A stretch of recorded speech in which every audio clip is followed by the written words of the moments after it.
Oh shit.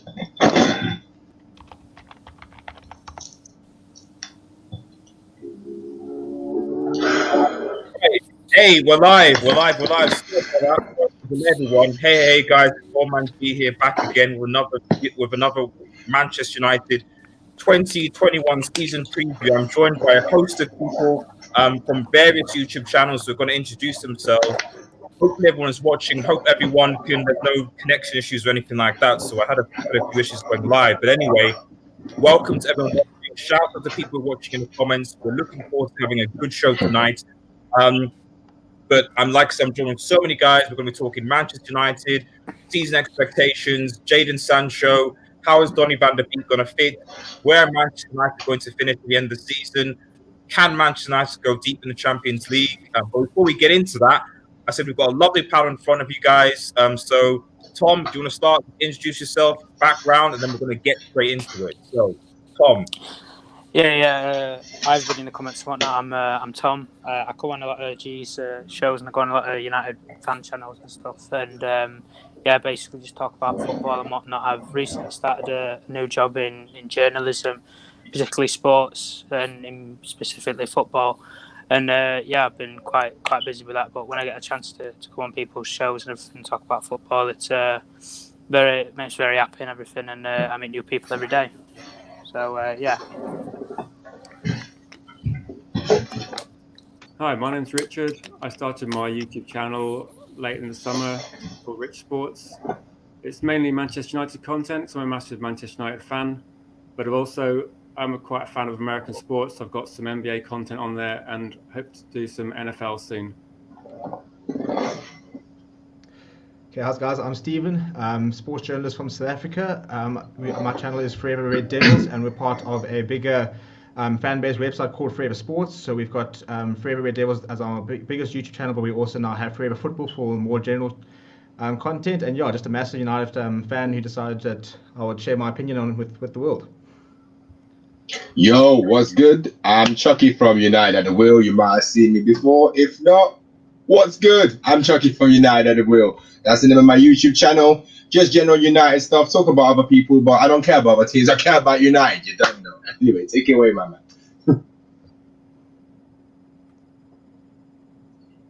I can't hear my man. I think he's muted or something. No, he's not muted. I've not muted him. Has he muted himself? I can't hear you, bro. We can't hear you. Can't hear you. Okay, I am unmuted. Hey, everyone, another South African here. Yeah. My name's Finn. I come from the Finn Kraus Football YouTube channel, where I mainly do Manchester United videos when a transfer does happen. But other than that, I mainly do Premier League content, whether it's weekly predictions, whether it's just general Premier League talk, transfers, and I am soon to be bringing FIFA to my channel as well. So, that's what my channel is about. Cool. Thanks, Finn. Is it me now? Just checking. Yeah, go for it. Okay. I'm Filippo from Tactical Manager TV. Our channel talks about everything football related. Obviously, I'm a Manchester United fan. I like to rip on Manchester City a lot, obviously. There's no reason not to, obviously. So pretty much that. I try to be as rational as possible. Try not to be biased in Manchester United. I actually became a Manchester United fan because they defeated my Brazilian team. I'm from Brazil in '99. So that's when I became a Manchester United, when they defeated Palmeiras in '99 at the Intercontinental Final. But that's about it. My YouTube channel is about everything on football, not just Manchester United. Was Giggs man of the match? Yes, Ryan Giggs. I remember that. Yeah. He crossed it. The goalie didn't get it. Yeah, I remember. Giggs was man of the match. He got a car. Ryan Giggs. Yeah. Right. Thanks, everyone. So, make sure you guys, I was watching, please go on and check out the YouTube channels out there. Do a lot of good content. So, but let's get straight in. We're obviously all United fans here, and we're looking forward to the season. There's a lot of questions to go through. So rather than sort of having like big long debate on all the questions, I thought it'd be good to just get quick fire answers and go through as many topics as possible. So just right out of the park, I guess the first thing that I would like to bring out is that where will United finish at the end of the season? Where do you guys actually think that Manchester United will finish at the end of the season? But assuming we don't get, we have the team we have now going forward, Sancho or no Sancho, where do you expect Manchester United to finish at the end of the season? Start with Tom. For me, I don't see any team. Even I think that obviously the favourites are Chelsea and Man United to finish in third and fourth. I can't see any team getting past Liverpool or City in first or second. So I'd completely write that off for Man United. Chelsea's obviously invested. United are looking to invest further. But I think a lot of things that people don't actually compare is this United team has been together for a whole season and they've only brought in one player, whereas Chelsea's brought in about 5 or 6 players who none of them have Premier League proven experience. They've all come from European leagues, and it takes time for players to develop into the Premier League. Look at someone like Nicolas Pepe, very high-profiled winger when he played for Lille in France. He's gone to Arsenal and he struggled in his first season. So it's not as easy as people perceive as, but it's a case of if players can hit the ground running and stuff. But I'd probably say fourth, just basing it off of it. But it'll be very, very close. It'll be a close battle between Chelsea and Man United for third and fourth. Okay, Rich? I actually have quite a similar opinion, that I was predicting Manchester City and Liverpool will be the top 2. I think that based on how United finished, and definitely the second half of the season, we'll be a lot better points-wise than last season. Position-wise, I think we'll be quite similar, because I see us closing the gap, but there was a gulf between the top 2 and third and fourth last season. So I see that based on only signing one player so far, I can see us be a lot better team. But if we don't get more reinforcements, I think we are going to have the same problem where we've got a great first 11, but if there's any injuries, suddenly the replacements come in won't be as good, or we can't rotate anybody, and that's going to hurt us kind of halfway through the season when we're trying to play Champions League as well. We also want to progress in that, because that's going to attract more players to our club as well. So on the basis of that, Chelsea, they have signed a lot of players, and a lot of them are coming from different leagues. They're trying to adapt to the Premier League, but I think my guess would be fourth at the moment. If we got Sancho and maybe 1 or 2 other players, I would say we could get third, because I think second half of the season last year we were better than Chelsea, I would say. So my prediction at the moment is fourth. Okay. Stephen? Yeah, I agree with both points. I think, on paper, like for like, Chelsea probably do have a stronger squad. But as Tom said, it takes a while for people to settle. My only worry is that Lampard did manage to get Mason Mount and the likes of Tammy Abraham and Tomori quite Premier League ready quite quickly. So I do think that Chelsea will settle in relatively quickly. I think the biggest boost for us is obviously having Pogba, and if he can stay fit the entire season. But yeah, I think, if it all clicks for Chelsea, I could see them actually getting second if it really goes well for them. And I'm hoping that Liverpool, after the sort of Premier League hangover, will drop off a bit. But I don't see anybody catching us. I don't think Spurs or Arsenal have the players or the sort of momentum to reach the top 4. But yeah, I think fourth would be fair. And if we bring in a Sancho or anybody else, then I expect us to go further. But with the squad right now, I think fourth would be a fair reflection of where we are in comparison to the other teams. Okay, so I'm hearing a lot of fourth, possibly third. No more. Chucky, you in agreement with everybody? Unfortunately, yeah, man. I'll keep it short and sweet. United third with Sancho second. Done. Next. I'll wait for the next topic.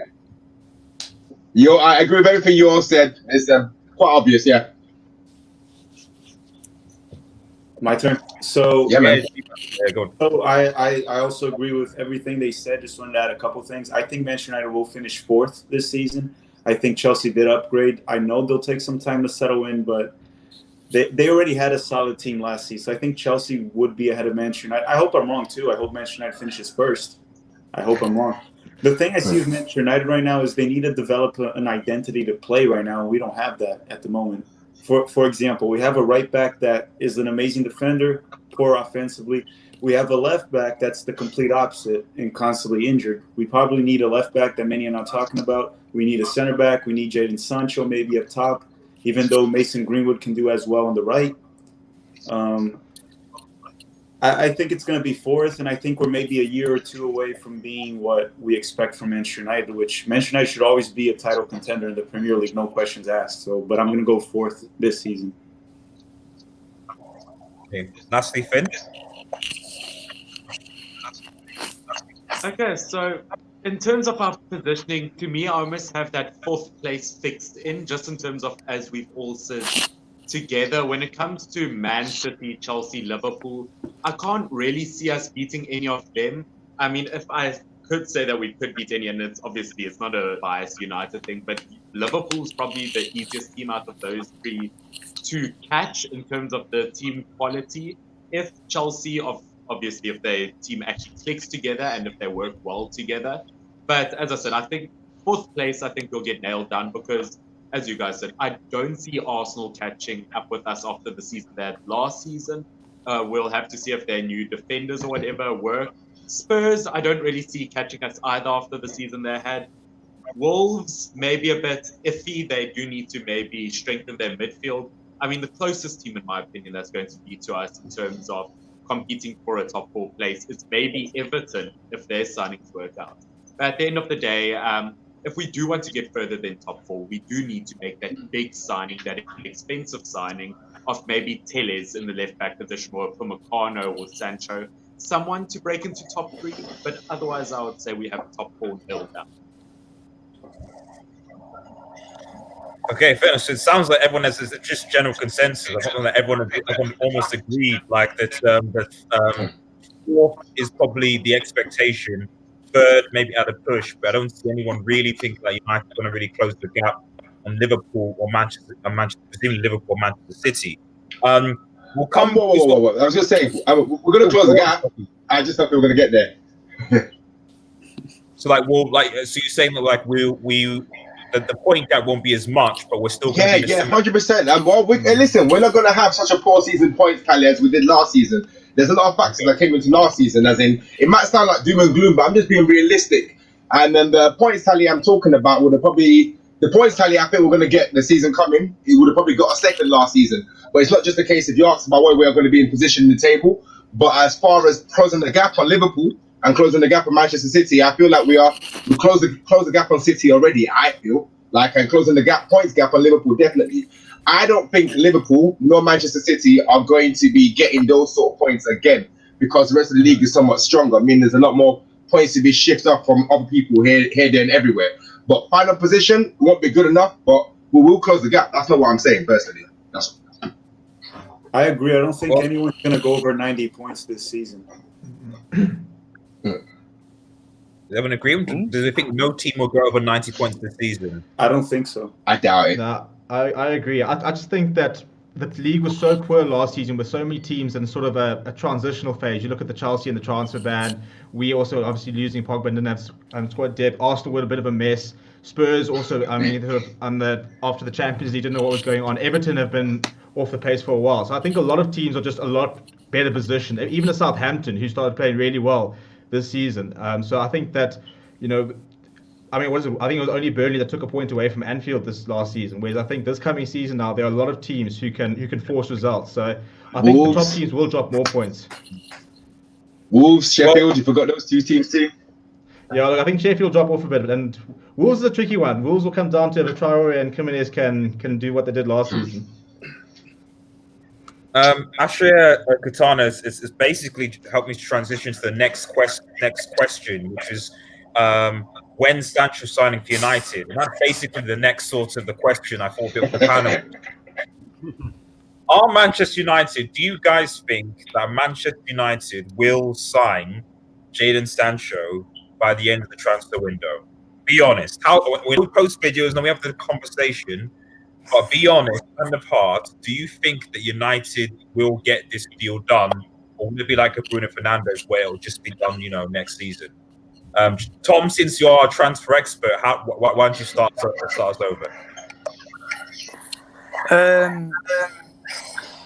Well, it's hard to predict because I think a lot of people don't actually. I think fans don't realise how hard it is just to do a transfer because there's 3 stages to a transfer.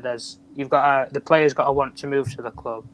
you've got to agree the personal terms, then you've got to agree the fee. And all of these three things can take a bit of time. Maybe not the player making his mind if he wants to come, but personal terms, you've got to agree on everything. So bonuses, wage, how long you want the contract for, how many years, all of these things play a factor. And I think obviously with the deadline closing, Man United will want to have the team that they're going to take into the season before the Crystal Palace game. After that, then possibly it's something that is looking very unlikely, because I wouldn't expect it to come down to deadline day if the decision is going to be made. All the talk about, alternatives and everything. Every team's going to have an alternative. Every team's going to have a backup player. Liverpool will have had a backup target if they wouldn't have got Timo Werner, so they went and bought Minamino. And then it's the exact same with other clubs when they go in there and buy players. Thiago Silva wasn't Chelsea's main centre-back target because they couldn't get that, because they didn't want to pay the price to go and get the players. So then they've gone, we're a cheaper option. I've got Thiago Silva for free. So it's like with Jadon Sancho. It's the situation doesn't change. It's you pay 120 million euros, you get the player. You don't pay, you don't. And whether he's going to come or not, he wants to come to Manchester United. If Manchester United put in a bid for him, he will make a plea to Dortmund to say, right, a bid's coming now. I want to push for this move, because you don't make history for playing for Borussia Dortmund for the rest of your career. You go to a top team. Dortmund's a stepping stone, and then you go to the next level to another team, such as Barcelona, Real Madrid, Man United, these top European brackets. So the player wants to go. The personal terms have been all agreed and everything for a while. It's just the fee. And like I've said it for a while, as soon as if a bid goes in, there's a willingness for United to get this deal done. So you can wipe the alternatives out of the way. It's Sancho or it's nobody. Do I think it will happen within the deadline? Personally, yeah, I do, because there's that willingness, and I would expect it to pick up over the next week, because the deadline's coming thick and fast. United don't have to look at anybody else. They've got the Donny van de Beek deal done. And who are they really looking at elsewise? The only name you're really hearing is Jadon Sancho. So that's the only name you're going to target for the rest of the window. Fair enough, Tom. Fair enough. Rich, what are your thoughts? Will United sign Sancho? I hope so. I think they will get the deal done, but I think it seems to be taking a ridiculous amount of time, or whether it's just because it's such a high-profile signing that it's a big story that everyone wants to talk about. Get people, every newspaper's running an article because they know people will read it, because there's a lot of interest in this sort of story. Spot on. I think it will happen because, like you said, who else is Manchester United looking at? And if they want to close the gap, we're not going to do that with our second or third choice or other players that aren't being targeted by the top teams. So I think we will. Whether I don't know why seems to have been taking so long, but then maybe if we'd just paid up the money straight away, maybe things would have happened by now. So it's a bit frustrating because you seem to hear about it every day. So I'm almost trying not to read about it anymore. But I think it will happen. I just think it seems to have taken a long time.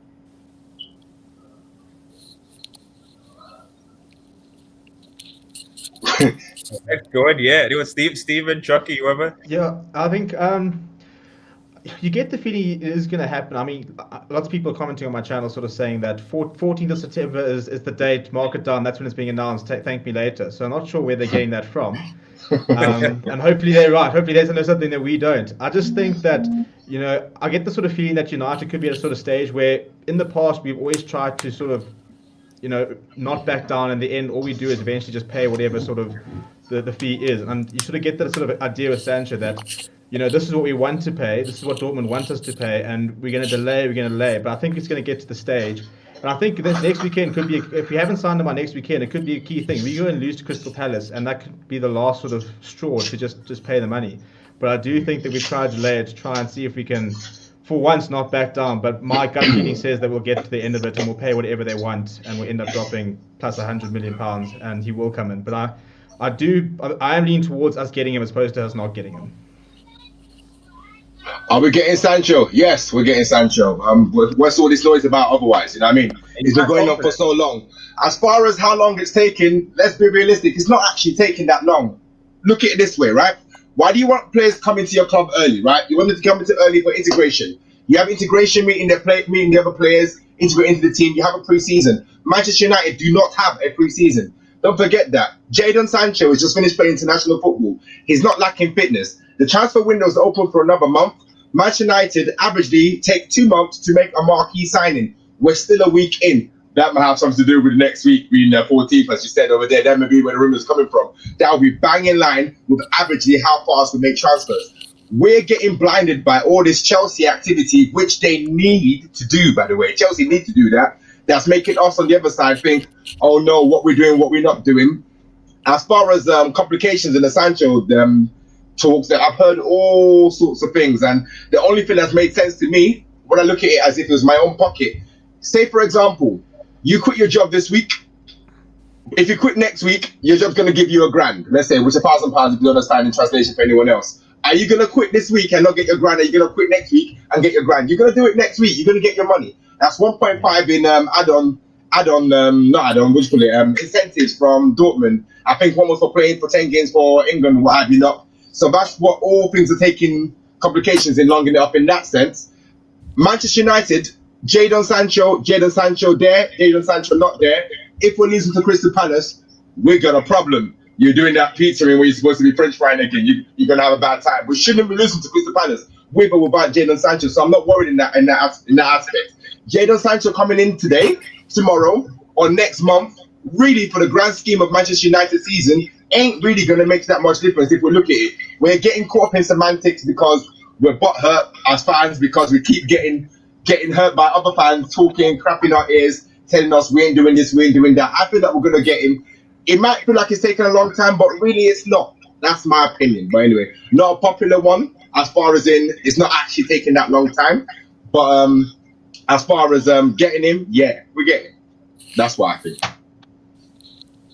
Yeah, I'm pretty sure we're gonna get JADON Sancho. It's just a matter of when. It will be in this transfer window. The thing is, we've seen this happen with Dortmund before. We saw someone comment right there. It happened on the Boomerang transfer. If you go back to when Hummels, the defender, the center back, the German, when he left to Bayern Munich, it was the same thing. He wasn't gonna leave. He left. Mario Götze, it's always the same. It's part of the negotiations. I think Dortmund's trying to get as much money as they can.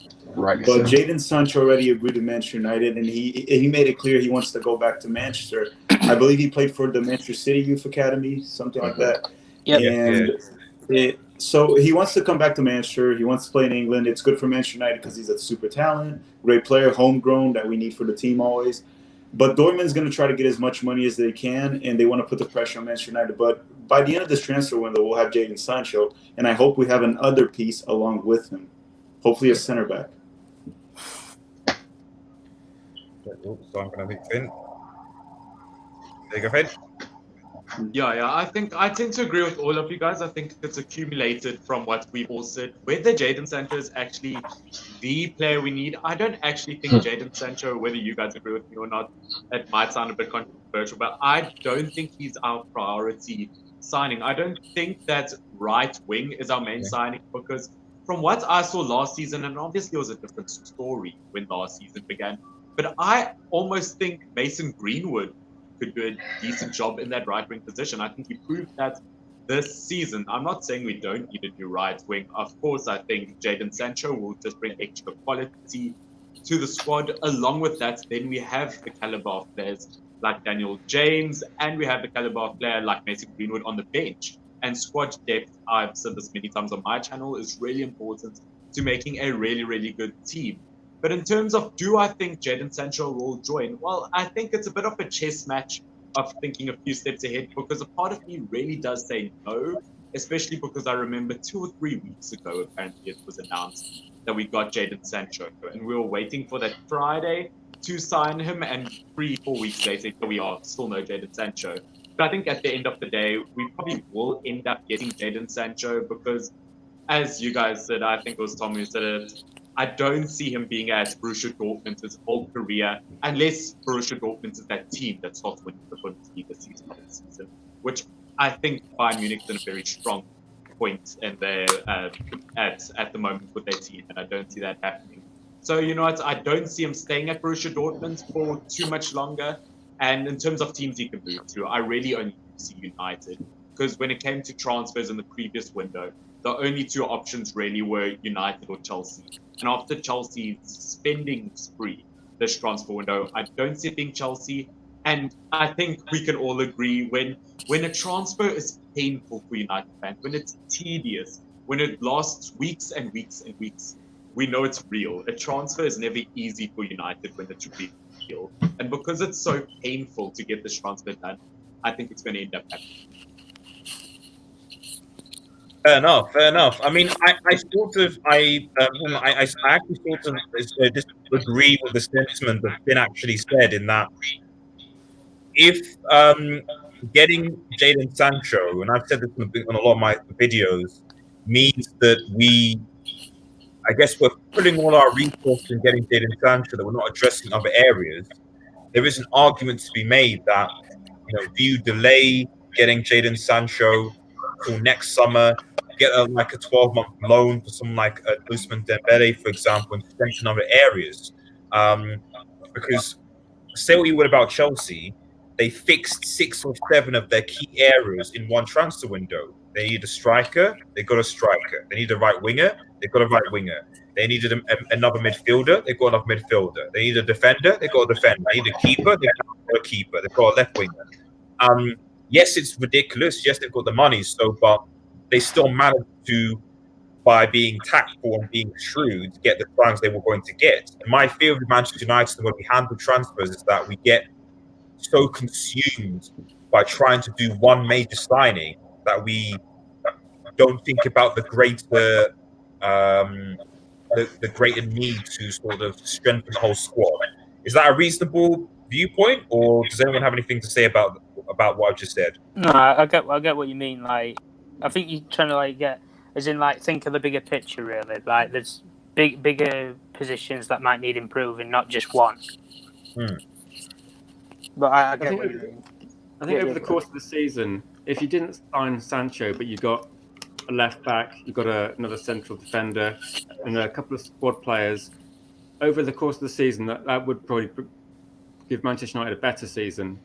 But if you're talking about maybe Sancho is going to be more a first-team player that you want, obviously he's going to be greater quality. I think if you could get a few signings like Chelsea have done, address a few areas, you would have a better season overall. But in the long run, we're going to need players like Sancho if we want to be competing for the title and in the Champions League in the latter stages. So we kind of need both. But also, we probably don't want Sancho, someone of that talent at that age, going somewhere else in the next window. Would you prefer to get Upamecano now or Jadon Sancho right now? I'd probably take Sancho, because if he goes somewhere else, then... As of right now, I'd probably get Sancho, because you can always buy out Upamecano next summer with a clause that's in his contract. I got a question for everyone. Yeah, go on. Yeah. I got a question for everyone. Okay, Manchester United, right? What are your expectations? What do you want from Manchester United? Is it to just be better or to compete? There's two different points I brought out there, and I've got a reason for asking. Because if it's just to improve, then yeah, you can go around and pick up that player, pick up this player, do the whole Chelsea thing, and hope it works. And maybe in the long run it works. I can guarantee you now, as far as I'm concerned, Chelsea are not coming first or second. The reason why we need Jadon Sancho is the quality of what I think Ole Gunnar Solskjaer is trying to achieve. He's trying to play beautiful football, and he's trying to actually win lots of games. Against the big teams, we didn't have that huge of a problem. The biggest problem we had is the strength of squad, relying on certain players for too long. And the reason why we need Jadon Sancho, apart from being unbalanced on the right on the right hand side, right wing, since Cristiano Ronaldo has gone, as far as I'm concerned, will be completely unbalanced on that side. It would add, like I said, add balance. It would mean your defenders can defend better. It will completely complement Aaron Wan-Bissaka, who doesn't go forward as such, which is not a problem for me because he's a right back at first. And then also, would you say last season our problem was defending? I certainly wouldn't. I think we got very lucky that Maguire and Lindelof just didn't get injured, because I think if Maguire had, I mean, next touch wood, Maguire goes and I don't know, does a hamstring next weekend. You've got Eric Bailly, who's made of glass, and Tuanzebe, who's not even going to be ready for the start of the season. So I think we were very. I think our defense was a lot better, and the stats showed it. It wasn't quite what we wanted from Maguire, but it was a lot better. But my worry is that we became so reliant on Maguire, and if anything happens, I mean, if he goes and gets locked up in Greece, we've got issues in the defense because we just don't have the depth in that position. The point I'm trying to allude to is when I look at the end of last season, the problem everyone was saying was turning to Bruno, turning to Pogba to make a difference. The problem it wasn't defense that we had an issue. We couldn't create. We had nothing. No cutting edge. But here's my question. Let's not put this season, because if we add Jadon Sancho, it's not like we become the favorites to win any championship just by adding him. And if you go 2 years from now or a year from now, whatever, will Mason Greenwood be that much worse than Jadon Sancho? If he can play right wing, we've seen it as an inside inverted winger. Will he be that much worse than Jadon Sancho? He could be even better. Who knows? So my point was, when I brought up Upamecano is way better than both of our center backs right now, no questions asked. And he will be better, even better than our two center backs right now. A year from now, 2 years from now, 3 years from now, we have no one right there that will be in that level. While on the wingers, we do have Marcus Rashford. Mason Greenwood has a lot of potential. You can even put Martial open from time to time to another great player. So do I want Jadon Sancho and Upamecano? The reason I ask which one you prefer is because I don't think either one will make this team win the Premier League this season. And I think Jadon Sancho will go to England eventually. If he doesn't go this window, he'll go back to England. And I think Manchester United remain the favorites, even if we sign him next season. Upamecano, he can go to Real Madrid. He can go to Barcelona, Bayern Munich, who knows? So there's more competition for that player rather than Jadon Sancho that will most likely want to go back to England. Yes. I see what you're saying. For me, with a centre back, we're not finishing any higher. Like I stand by it. I don't. Even if we did change, even if Maguire. In fact, half our fan base did not want either of them playing for the last third of the season. They didn't want either of them playing. Neither of them were good enough. And as far as Upamecano being heads and shoulders above our defenders, he's quicker. That's it. As far as I'm concerned. Well, I think you can get semantics. There's only one defender in the entire world, as far as I'm concerned. Only one defender, and that's Van Dijk. And he's an exception, not the rule. And I've been through this so many times with people. As in, if you go pull up the statistics, and actually, have you got what's the name of that stupid football statistic app? Do you know more about the football statistic app? The statistic app. The what? There's a football statistic app that goes in depth. What's it called? I don't know about what app that is. What I'm saying is Upamecano, he's not just more athletic. That's what he says. He's not just 100%. He's more athletic. He's sure. better also. He's also more skilled to bring the ball up. He's done that for Leipzig. He brings the ball up. He's more of a threat also on corners than both. I agree with you, but everything you're saying is the exact reason why we bought Harry Maguire. For England, Harry Maguire we're getting told Harry Maguire has to be the most natural ball-playing central defender that brings the ball forward. And as far as controlling the game in that sense as well, the reason why I'm basing it is I look at mistake leading to goals, and on those bases of statistics. And Upamecano is not up there as in above anybody else. He's in line with everyone else, which is the second phase. The only person who breaks that rule is Van Dijk, because he's a freak and he's a weirdo. But yeah, he's the only one who breaks that rule. I just wanted to just turn this back, just over in, so we can talk about where we should strengthen for ages. I do want to address what Chucky actually said regarding, and I put on this the actual season explanation. I'm going to read a few comments afterwards in the chat. So for those who are listening, I'm going to be reading your comments in a second. Just give me a second. But in terms of the actual expectation on Manchester United as a whole, in terms of trophies, in terms of positioning, we talked about the position, I won't go through that. But outside of just position, in terms of whether you feel the United should be more competitive in terms of closing Liverpool and City, whether you feel the United should at least get a trophy, whatever that is, FA Cup, Carabao Cup, whatever, or whether you feel that United should be going deep in the Champions League. What are your What do you want to see Ole Gunnar Solskjaer achieve with this Manchester United side that he has in front of him? And I'll just open that to anyone. Anyone can start. I want a trophy. It's that simple. I think my biggest regret of last season was us giving the FA Cup away. Oh, I think we had such a big opportunity to win a trophy, and you look at like the Arsenal fan base and how they had such a terrible season, but suddenly they win the FA Cup and the fan base is on board, everybody's on board. Arteta's going to do great things apparently. I just think we underestimate what a trophy can do. I mean, it's what Spurs has judged on. Spurs have been so good for the last decade, but everybody says, well, they're not a big club because they haven't won a trophy. And I think the biggest problem is that even under Mourinho, even under Van Gaal, we didn't really progress in terms of winning titles, but we just kept the trophies ticking over. And I think that's so important. And I think next season, if we got 4th place and an FA Cup, I would say, okay, cool, that's all right. That's something to build on. But I really want more silverware. That's you know what you're saying there is kind of what I was trying to allude to, as in when you asked about Jadon Sancho or Upamecano, as in if I put Upamecano in there, yes, definitely our defense will improve. I'll be a much happier guy as far as the person's concerned. But I look at it at the end of the day, does it appease us as far as in getting trophies at the end of the day? I don't think so. And when I put Jadon Sancho in with that same squad, I don't see us losing to Chelsea. I see us beating Arsenal in that FA Cup final, and I don't see us losing like that to Sevilla either. But that's just how I see it. That's why I feel, as in, if it has to be, obviously it's not just one player. If it has to be the one player, it's got to be an attacking, creative player. I know we've got Donny van de Beek, but still, for me, with Jadon Sancho, we wouldn't have lost those matches, or harder to lose those matches, meaning we're having a different conversation now. As in now, we'll be slightly cockier, slightly happier, slightly less worried. If that makes sense to anyone. That's how I feel anyway. But I definitely, he needs to get a trophy. Definitely need to get a trophy. I don't think defense was our biggest issue, but we do need to address centre back and left back. But yeah.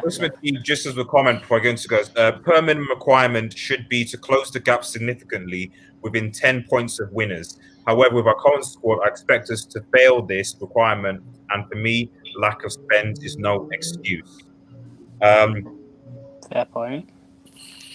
For those who haven't spoken, what are your those who haven't spoken yet? What would you be your? I agree with everything they said. We do need a trophy. If it's the FA Cup, Carabao, whatever it is, we need a trophy. We do need to be fairly comfortable in the top 4 of the league, close the gap, but we need to close the gap, trying to improve our points from last season and not just relying on Liverpool and Manchester City coming down. We need to get more points, do better, and at least make it to a Champions League quarterfinals, I would hope, at least. Further, I would hope, nice. maybe. Yeah.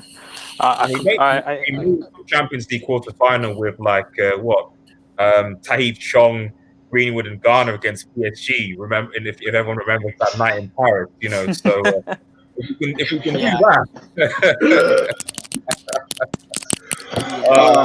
that is a fair point there. Surely we've gotten better than relying on sixth formers and college people, the likes of Verratti and Mbappe, and Thiago Silva, So I'd like to think we could get a bit further, but go on, guys. Sorry. Well, just to add one thing, we've seen worse teams make further into the Champions League. No, that's true. Leon, Tom, you were about to say something, Tom?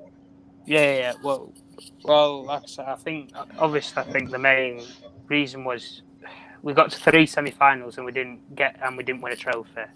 That's very unrealistic. Maybe if we got to a final, then fair enough because we at least got to a final. But you got to 3 semi-finals and you bottled every single one of them because we handed the Carabao Cup away in the first leg against City. We handed the FA Cup away to Chelsea to prioritise top 4, and we didn't show up really that much against Sevilla. And I think we're very lucky to get past Copenhagen.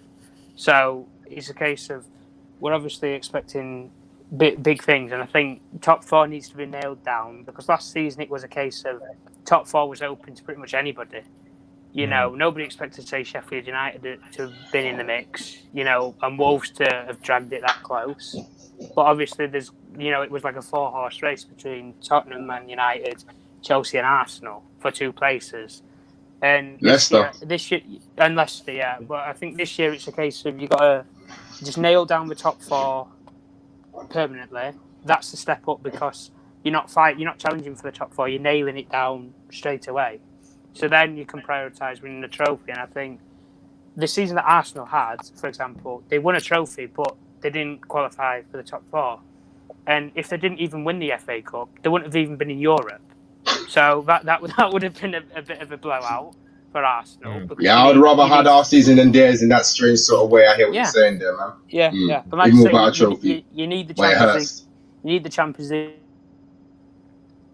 Oh, Tom is still there? Hello? Tom is gone. Okay. Football to get the players over the line, then you know it's very hard to attract certain players. And I think like I look at such as say Arsenal, for example. Now they brought in Gabriel and Willian on a free transfer. You know, but you're looking at clubs like Chelsea, who's in the Champions League. They've bought Havertz, Werner, Ziyech, these top European talents for mega money. You know, but like I said, I think United just nailed down the top 4. Make some sort of a run in the Champions League, but I think we're obviously going to come up against, you know, someone like a Bayern Munich or something and probably get blown out at the quarterfinals or something.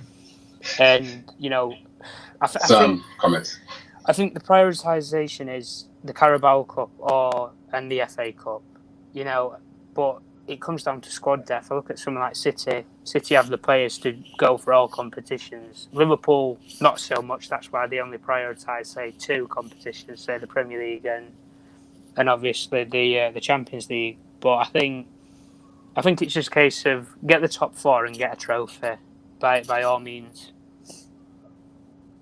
Sport Gossip says United still linked with Sancho will end up getting Josh King and Douglas Costa for 30 million. That's what I was laughing with. That wouldn't be a completely un-Manchester United thing to do, especially with the links that Ole Gunnar Solskjaer has. So just quickly, just sort of moving on, and I think it would be good to sort of touch on this and just see where everyone's thoughts are. We obviously signed Donny van de Beek from Ajax, and there's been a lot of speculation and debate as to how he will actually fit or where he'll play in the Manchester United club. Whether it'll just be a depth signing, or whether he'll try and fit him alongside Pogba and Bruno Fernandes, for example. So just going over and starting with you again, Rich.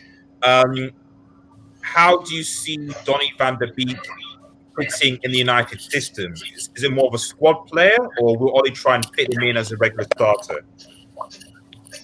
I think one of the things about Van der Beek, a lot of people were saying, is he's quite versatile. So he could substitute for Pogba, or he could play more attacking midfield, or he's also could be, if Matic isn't available, he could play a number of roles, which is something which could be very handy. So it does give us a lot more different ways of playing, perhaps if some players are injured or not available. So I see him probably being more as a squad player. And I know people are thinking, is he better than Pogba? He's not better than Pogba. He's not better than Fernandes, but he's significantly better than anything we had on our bench last season. And also, he's going to get better. So my prediction is that he's not going to be a first team player or a starter in a lot of games, unless somebody's injured. But he's definitely a better option than we had before, and half the price of Grealish. Okay, Stephen, what are your thoughts? Yeah, I think he will be a squad player. I mean, I think there's definitely going to be opportunities against some of the lower teams to try a midfield of Bruno, Pogba, and Van de Beek. But you know, I mean, a lot of people are sort of saying, you know, there's no ways we spend 40 million on a sub. But at the same breath, if he's starting, you've got Fred and Matt on the bench who are both more expensive than he was. You know, so I don't think that needs to come into it. I think he's somebody who, if Pogba is playing badly or if Bruno is playing badly, can come on and make a difference. And I think that's the biggest problem, is that at the end of last season, we looked at the bench and we thought, Mata can sometimes do something. Lingard was fairly average, and Pereira's not going to change the game. Whereas Van der Beek can change the game. And if Pogba, for example, gets another season-ending injury, we've got that depth. So I think he will be mostly a squad player. I think he'll sort of get half an hour in most games. He'll play the cup games, and he'll allow us to rest a few players. But I think that's what's quite important, because with us having Champions League, if we want to go far in our various tournaments, and we want to try and go deep into these competitions, we can't be playing Bruno week in, week out, 90 minutes like we did when he arrived in January. He has to be rested a bit. We have to look after our squad better. We had too many injuries. Rashford, Pogba. We can't afford those sort of long-term injuries. I mean, Liverpool wouldn't have won the league if they had the injuries we had. So that's where I think Van der Beek comes in, is that he can help us protect our best players, which is going to be so important. Okay, just 2 questions coming in, and I know we've already addressed this, but just for coming in. Nathan across this, do you think we're getting Sancho? I'm confident now. If everyone can quickly go around with either yes or no, just to address this question. I say no. What does everyone else say? I say yes. Tentative yes. Sorry, Finn's muted. Go on. Thumbs up. You can speak now, Finn. Yes. Oh, for sure. We're getting him. I think so too. Yes. Yep. So I'm basically the only one that said no. That's The odd one out. Well, if you don't get him, your credibility is going through the roof. I'm the pessimist here. And then another quick question from XD, Mr. Grayson. Do you think we'll sign someone else in the transfer window? So I guess separate to Jadon Sancho, again going round. Separate to Jadon Sancho, do you think we'll sign anyone else? I think again no. I'm not sure. Maybe no. If we get Sancho, I'm not sure. A hopeful yes. I'd like us to get another one, but I'm not sure. Oh, sorry, Finn, again, I keep on muting. Go on, Finn, you're unmuted. I think in terms of us needing, I think we need to sign someone else, especially if we want to improve off of last season.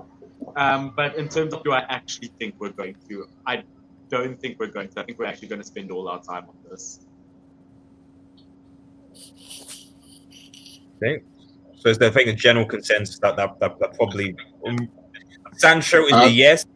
Also, go on, Chucky, go on. Oh, yeah. I think we're gonna sign another player apart from Sancho before the Premier League starts. No, but before the end of the window was a question, right? Mm-hmm. Yeah, that's still a few weeks left, right? Yeah. So yeah, we'll sign another player. Yeah, I actually agree with him. I think if we sign Sancho on this window, I think we're likely to see someone in January and not right now.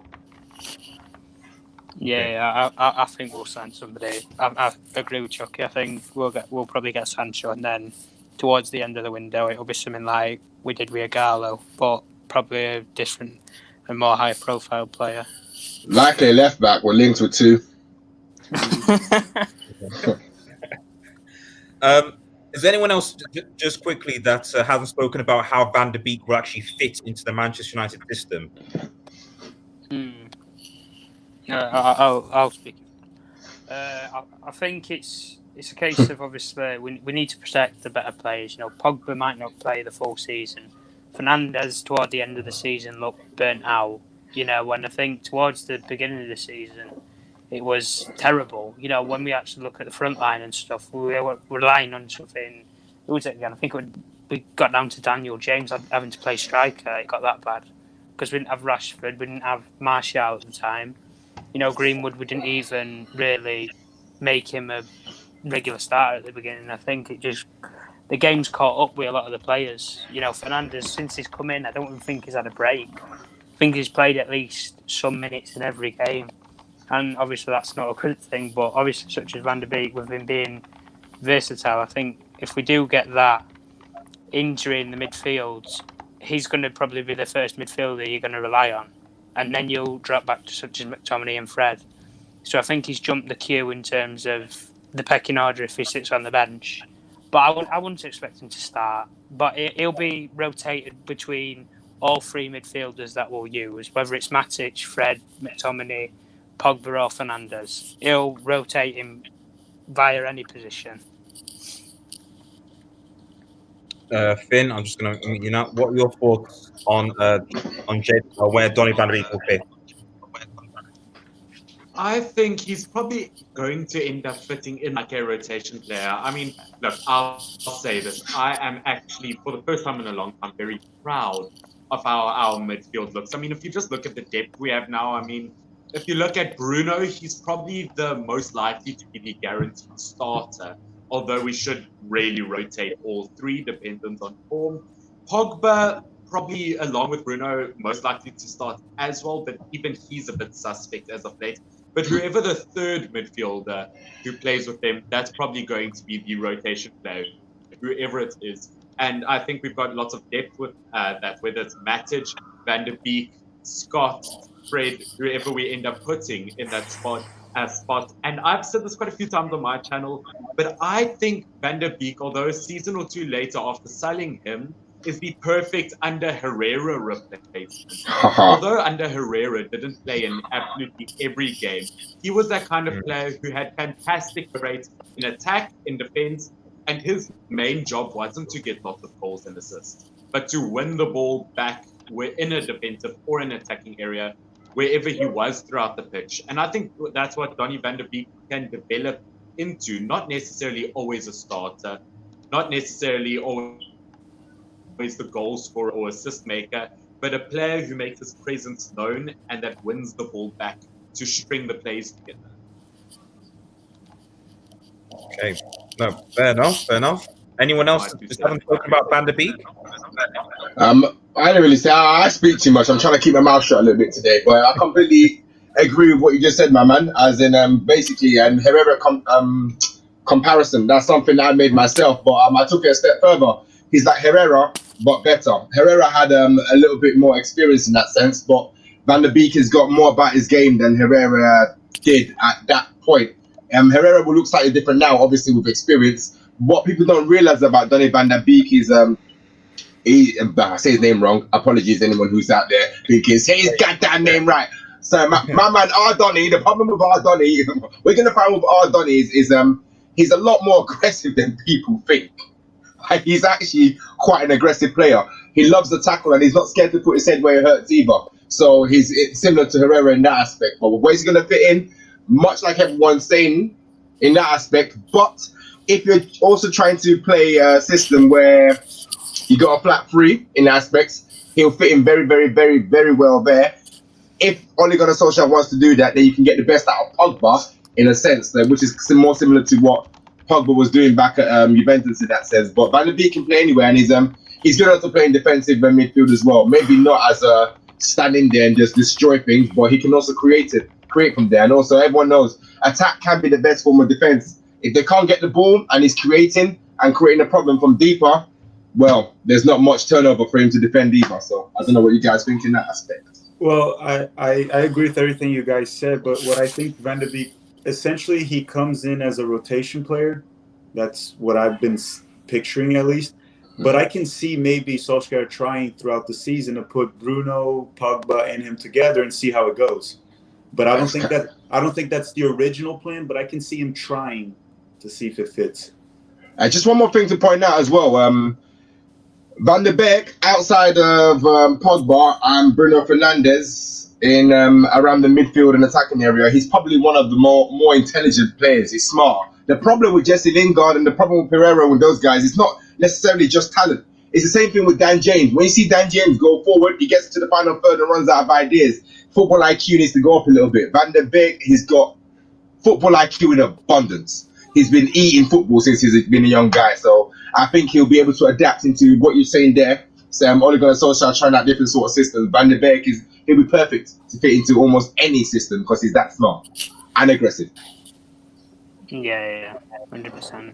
And I think a thing with a lot of Ajax players is when I've actually looked at a lot of the Ajax players for a while, every single player in the team can, bar the goalkeeper, not being funny about it, can play a different position. Van de Beek can play anywhere in the midfield. You know, Daley Blind could play at left back or he could play at centre back. You know, Or Ziyech CDM. Ziyech can play on either wings or play as a false nine if need to be. Same with such as Neres. You know, De Jong could play two kinds of midfield roles. So when you actually look at a lot of Ajax players, they can play more positions than just the one.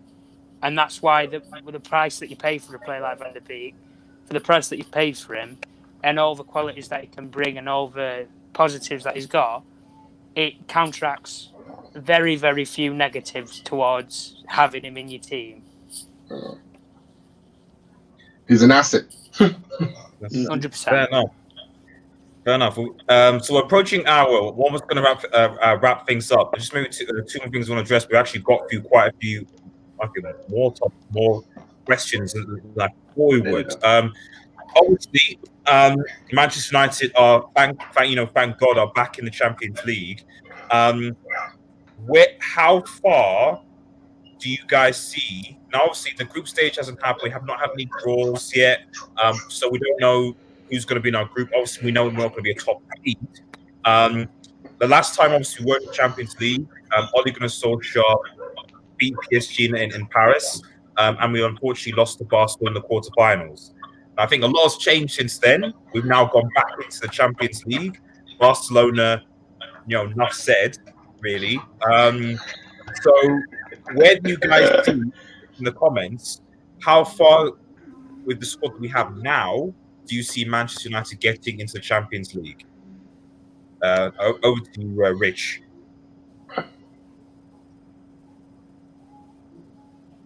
I would say around about quarterfinal stage for a short answer.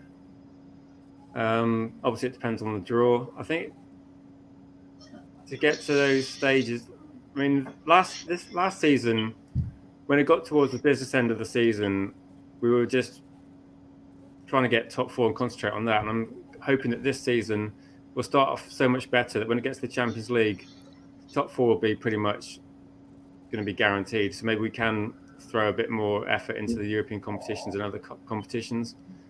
But with a favourable draw, I'd say the best would be semi-final. If we end up unlucky and get knocked out by someone like Bayern Munich or maybe another top team. But yes, now would be quarterfinal. Quick response to this. Answer. No BD core. Well, yes, they can in theory, but I know why you're doing that. So I'm gonna say no. Dortmund aren't gonna be winning the Bundesliga this season. Take that L. Okay, moving on, guys. Stephen, where do you think the United will finish? How far will they go in the Champions League? Yeah, I think quarterfinals is fair. I mean, I think if you look at the teams that would be fair enough if they beat us. We're not going to beat a Bayern Munich. We're not going to beat Real Madrid. If Barcelona sort their rubbish out, we'd probably struggle to beat Barcelona. Wouldn't be upset if we lose to Juventus or a PSG. But I expect us to be able to beat a sort of a Dortmund. Even a RB Leipzig. If you want to start this whole process towards being title challenge and stuff like that, we need to be able to beat those sort of teams. And like teams like Atalanta who are really coming through, and Lazio is, never see what's going to happen there. But I think we need to be within the top 8 best sides in the world. That would be, that's a step forward. So I would say at least a quarterfinal. I would be upset with anything less than that. Okay, I'll just unmic Finn. Finn, your thoughts? Yeah, no, I think I totally agree with you guys. Look, I would love to say that I want us to reach the semi-finals. But it is a tiny bit of a reach because, look, group stage, that is a must. We need to get out of that. But once we get to the quarterfinals, I think that we could potentially do well in the quarterfinals. But that all depends on luck. But in terms of thinking of the quality of other European teams, there are very few teams that I look at the moment that I really think we have a good chance at. I think looking at last season in terms of the Champions League, Premier League, whatever league you look at, I think lots of teams heavily underperformed. I think whether it's Man City, I think whether it's Spurs, and I think we could potentially get lucky and face a team like Lyon, RB Leipzig. And I think we'll beat RB Leipzig in my opinion after we steal it from Upamecano. But in terms of other top teams, Borussia Dortmund, I think potentially we should be able to beat. Atletico Madrid might be a struggle, but against the powerhouses of Europe, I don't see us at that stage yet. And unfortunately, unless we get tiny bit of luck in our draws, the quarterfinals as far as I will go. And I think I'll be relatively happy if we play well in that one. Okay. Before I go to the rest, let me just quickly address the comment here. Suspect Dream, shout out to you. I know you're a Real Madrid fan. Spanish teams are too sick. I'm sorry. There's a reason why Sevilla bored you lot over twice in 2 years. Anywhere below Qatar, you have a chance, and Qatar can the 7 significant levels. I don't 100% disagree with this comment. I do see what you're trying to say. What I would say, however, is that Spanish teams right now, I don't see any Spanish team certainly winning the Champions League next season. Barcelona are in crisis right now. Let's be real, they're a mess. Real Madrid, well, Eden Hazard has just turned up training fat again. So I don't know what you expect from that guy. And Atletico Madrid will be Atletico Madrid. So I'm not saying that United won't struggle against Spanish sides, but I don't see a Spanish team winning the Champions League anytime soon. If anything, I think Bayern will get a favourite. Yo, I can't help myself, man. Let me just jump in. Yo, man. Let me just talk to you, man. Listen. First of all, Lionel Messi wanted to leave Barcelona. That's how great the Spanish league is. Everyone is flying all over the place. Can Manchester United beat Barcelona? We can slap Barcelona. Can we beat Real Madrid? We can slap Real Madrid. End of the day, I saw Liverpool and Tottenham do what? To who? Please, relax yourself, right? Anyone can win on any given day. Manchester United against the top 6 in this country. Look at the record. Get Barcelona to play the top 6 in this country over and over again. I don't think you're going to see that. Messi will want to quit a little bit sooner. So relax yourself. I understand the Spanish league is good and all that, yeah? But I believe Barcelona got bent over and banged thoroughly. That they were looking like they were Arsenal. You know what I'm saying? It was like, Jesus Christ, I have to look twice. Is that Ashley Young scoring goals against Barcelona? No. Barcelona, you got turned over. Respect Manchester United. Respect the English league. Anyone can catch it. Anyone can get it. Respect. Anyway, I'm done. Thank you. I could have done that better. Who else has got to speak about? Just how far United will go into the season. I think Tom, have you spoken yet? Yeah, I'll go then. For me, obviously you've got to get past the group stage. If you don't do that, then you're diabolical. I don't want to be playing Arsenal in the Europa League. No. Or Tottenham for that matter. No, I don't. No, I think obviously you get to it depends where you finish in the group. I think if United tops the group, then there's a higher chance you get to the quarterfinals because you'll come up against somebody who's fallen short in their group. But I think I agree with what Chucky said. And I think with the Champions League, is it actually getting played over one leg, or are we doing the 2 legs again? I mean, is it 2 legs?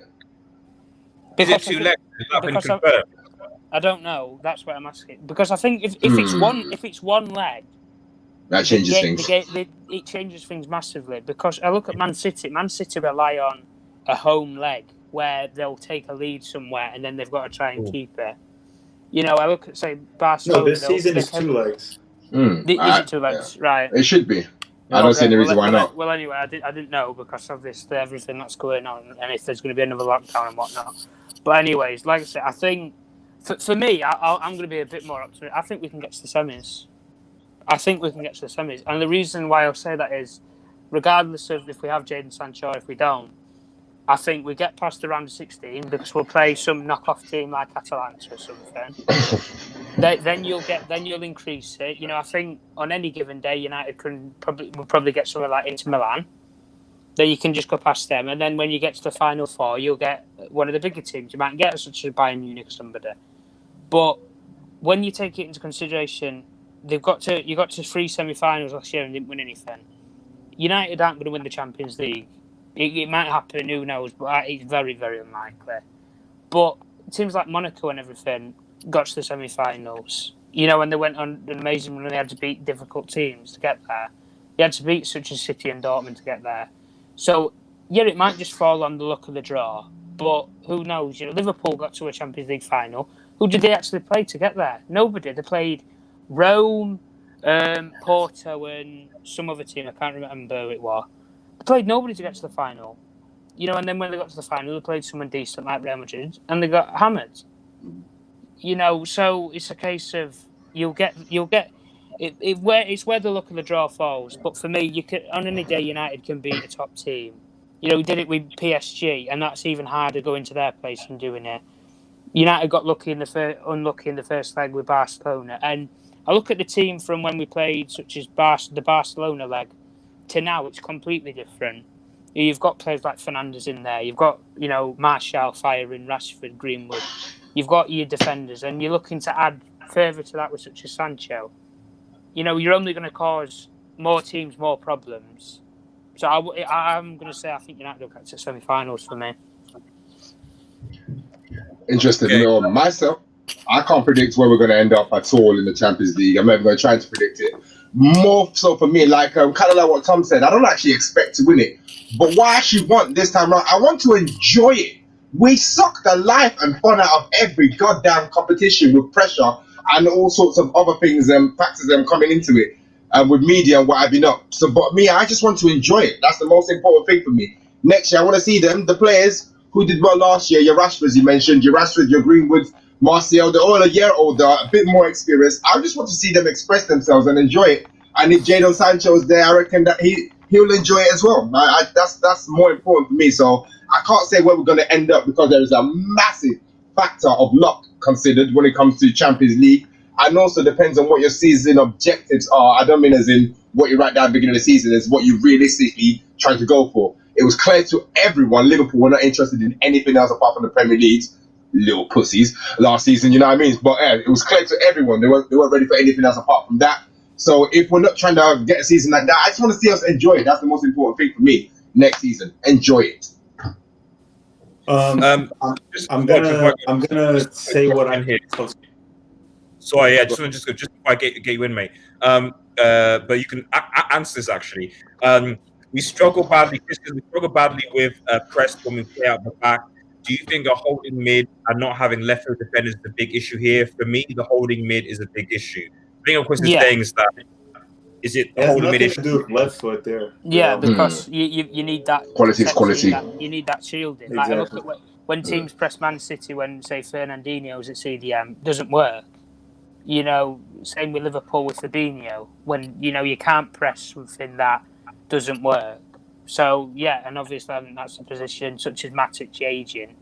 You might look at maybe next summer, but I wouldn't expect anybody this summer for that position now. Oh. Okay, yeah, so go on. Oh, so for the Champions League, I can't say where Manchester United is going to end up because we don't know the group yet. We don't know who's going to face. There's no way of telling. All I can say is I hope we go past the group stage, and I think it will happen regardless of luck. I think the group stage will come through. Now, after that, who knows? Like, we can face Bayern Munich in the round of 16, and then to me, that's game over if we face a team like that. But who knows who will play? I think the Spanish guy that was talking here, I think if we play a Barcelona, we can beat a Barcelona. So it depends who we play, but I don't think Real Madrid would be that easy. I think Real Madrid can be a problem. It depends. So I'm going to say we go past the group stage, and from there on, it depends on a lot of factors that I can't predict. Okay, sensible answer. Man, Suspect Dream. I just want you to answer this question if you're listening. In the last 2 seasons, have Real Madrid moved past the round of 16? I just want you to answer this question for me. Have they? Because in the last 2 seasons, United have. I just want you to just answer the question for me. Just let me know. And I didn't even read that. What did he say? I didn't read that. I said the white shirt United. It's Chucky, rude boy. Call me Chucky. So just last talk, because I know now we'll just round things up. Just as sort of the final question to everyone on the panel. Thank you so much for anyone who's watching, who's listening, and everyone on the panel getting involved. This is the sort of the final question. Who do you think will be the most valuable player for Manchester United this season? Difficult. Who will be the most valuable player? Who do you think will be the most valuable player for Manchester United this season? Loaded question. What do you think, Rich? You? Or do people need time to think about it? That question is mad loaded. That's a loaded question. I will start actually. I'll give my sort of thing and I'll say. And for me, the most important, most valuable player for Manchester this season is gonna. I'll just keep it simple. It's gonna be Bruno Fernandes. I really think it's gonna be Bruno, and I don't say that as a general hype sort of thing. I mean all of Bruno Fernandes' qualities. I mean, like the fact that I still think that he should be. I mean, this is my personal opinion, but I think that he should be the captain of Manchester United going forward. You can see the leadership attributes he has in terms of encouraging the team, barking orders, etc., etc. Quality he has, but also his, like Pogba, in a different sense, creating chances, opportunities for players. Obviously, taking our penalties. I think, for the whole season, we need Bruno Fernandes to be Bruno Fernandes. We need him to do what he's been doing since he's arrived at Manchester United. And I think if he does, especially now that we have Donny van der Beek, so that we can now there can now be an element of rotation. I think you can now keep someone like Bruno Fernandes fitter, and so as a result, we can maybe see more of the best or more out of Bruno Fernandes.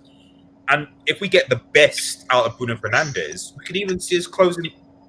I'm not going to say win the title, but certainly I think that we can probably push it if we can get the best out of someone like Bruno Fernandes to all of attributes. So for me, Bruno Fernandes, I think, is potentially going to be Manchester United's most valuable player coming this season. Rich, what do you think? I agree with what you said. I think after the season restart, maybe the first 5-6 games when we were like the game against Bournemouth and the 3-0 wins we had, and everything Fernandes was doing was amazing. And I think maybe what he's done is made Martial so much more enthusiastic. He's making those runs because he knows the ball's coming. As soon as the ball gets in when you're Fernandes, he's looking, the ball's in the box. The strikers are now moving so much better because they are getting passes where they want the ball. And just like, every time we get a penalty, it's almost a goal now. He's not going to miss those. So I can't really think of anyone that's going to have a greater impact over the course of the season. I mean, he did play pretty much every game. So towards the end of the season, he was basically unable to be rested because there was no one that could come in and do anywhere near the job he was doing. So probably over the course of the season, assuming even if Sancho arrives, I would still say that Fernandes, just because of the impact he's had in terms of, we were about 10 points, 12 points behind Leicester. We were about 10 points behind Chelsea. We finished above both of those, even though we didn't win games that we should have won towards the end of the season. That we were quite careless towards the end, throwing points away. But we finished above those two teams from 10, 12 points down, which shouldn't happen over 10 games. So I would say over the course of the season, how many penalties is he going to score? Because if we get 20, that's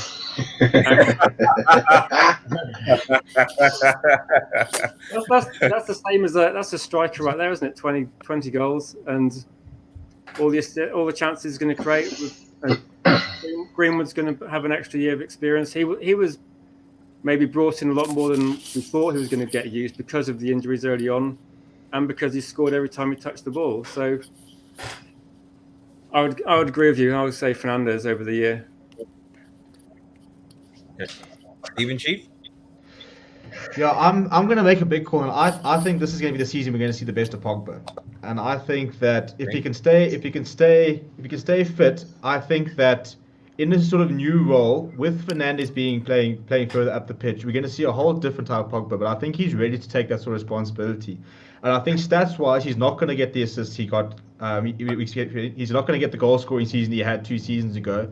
But I'm hoping that he's going to become almost that sort of Paul Scholes effect, where he just allows everybody else to play their best game around him. I'm hoping that the key to Martial continue playing like this, Fernandes having the license to be able to do what he does, and everything is going to come from just that pivot in the midfield where everything's going to be sort of rotated around Pogba. And hopefully, if he can step up and do that, then he's going to allow Martial to go and hit 20 goals. He's going to allow Fernandes to, go after various assist records and stuff like that. But I'm hoping that at the end of the season, if he stays fit, that Pogba will be our most important player. Oh, sorry. I'm eating Finn, as always. Okay. Yeah, Finn, shoot. I think I'll just say them leave it here, just Jadon Sancho. If we get Jadon Sancho, he would probably be our most impactful player from how he played last season. But in terms of our squad, I agree in terms of Pogba not probably getting the stats that he did in previous seasons. But at the same time, with the way our current players and attackers are playing, he doesn't actually need to rack up the numbers. I think Bruno Fernandes, obviously, I really do want to see him as well, also not just because of height or whatever, but because he did look impressive. My only concern is the fact that towards the end of the season, it became more about penalties and he scored less from open play. I think Maguire, if he really stands up as a leader, could have a huge impact on the team. Once again, not the best player on the pitch, but we saw that with Tom Henderson at Liverpool. He was probably one of the best players, but not because he was a good player, because of his leadership. Martial scored a lot more this season. He learned that he could score with his back towards goal. Greenwood really stepped up to the plate. But in my opinion, I really do think Rashford could be that deciding factor or our most valuable player this season. I think he really proved that he can be a goal scorer this season, especially considering the fact how impressive it is. Because if you look at him, I mean, he missed like 2 months because of his back injury, and he still became one of the top scorers in the league. He really got some incredible assists. I think he became a lot more respected off the pitch, and because of what he did off the pitch, I think more people will listen to him now on the pitch. I think he's an incredible player overall, and he improves. I have to go for him as my most valuable because I think he grows drastically season by season, and if he continues at this rate, I can't even imagine what he'll do in this season. Fair enough, fair enough. Tom? For me, I'm gonna go with Stephen as well. I'm saying Paul Pogba. As soon as he signs that contract and knuckle down and everything, and it's on, there's nothing holding him back. What's holding him back? His future's been decided. He's decided on his future.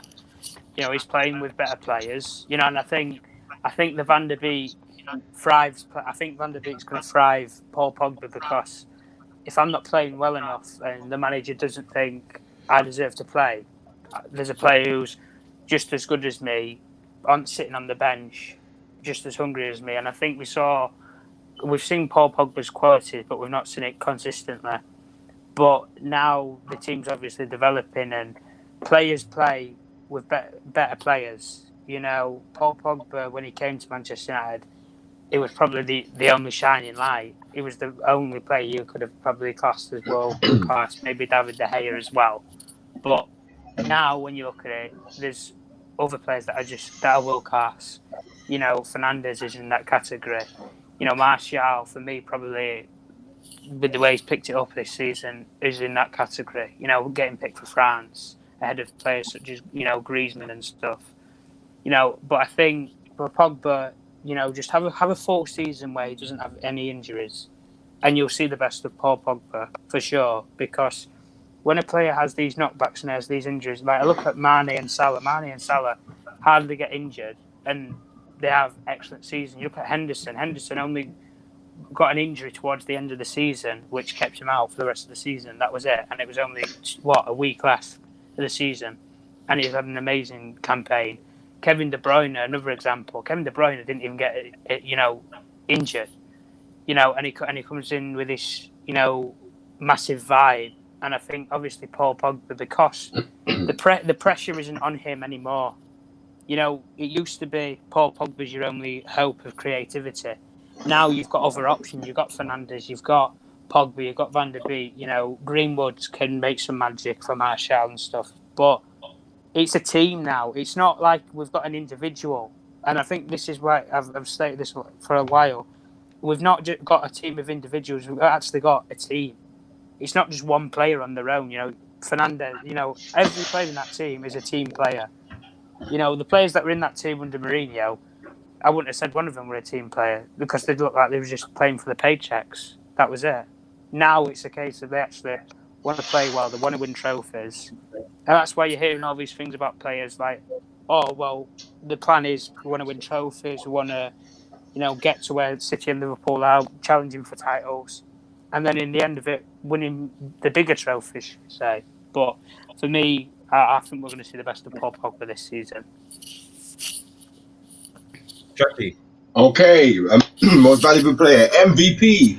Manchester United MVP would either be Marcus Rashford or Bruno Fernandes, not just for footballing reasons, but when I look at both players, as in what they mean to football, how they hold themselves, how they're accountable outside of football, their attitude, their drive, their respect, their poster boys, if that makes sense, as in they could be poster boys in the church, they could be poster boys, you can imagine them taking old women crossing the road and what have you not. But as far as everything concerned, as far as being a decent human being and footballing on top, Marcus Rashford or Bruno Fernandes. That's what I say. I'll keep it short and sweet so the rest of y'all can talk so we can get out of here. I'm just gonna make it super short. This part, to me, the most valuable player, the way I judge it is if you remove that player from the team, it's the one that has the most impact. It's not necessarily the best player of the team. So in my opinion, it's Bruno Fernandes. I don't think he's the best player of the team. I do think Pogba's a better player. I think Marcus Rashford's a better player. But if you take Bruno out of the team, it hurts the team much more. So to me, he's the most valuable. As long as he stays healthy, I think that's what it's going to be, regardless of having JADON Sancho or not. Okay, fair enough. Okay, that's all the questions, guys. Thank you so much for everyone who's watching. Thank you, everyone from whoever who was watching. Thanks for everyone who's addressing the comments as well. I'm just happy that football is back, safe and sound. The Premier League is starting. It's a new season. There's a lot of new. For the first time in a while, I think there's at least a bit more positivity going into a league. It's been in a while, and I'm just happy that we can at least go in as Manchester United fans with a sense of maybe not total optimism or delusion like Arsenal fans. Banter. Banter FC, or peril. But I think that we can at least go in thinking we've got a chance of having at least a successful season with the squad we have. Thanks everyone, like I said, for watching. Thanks for this lovely panel. Please make sure you head over to these guys' channels, like and subscribe to them. They do a lot of amazing and fantastic work, and hopefully we get them on the channel again. Thank you guys for everyone who's watching. Take care, everybody, and cheers.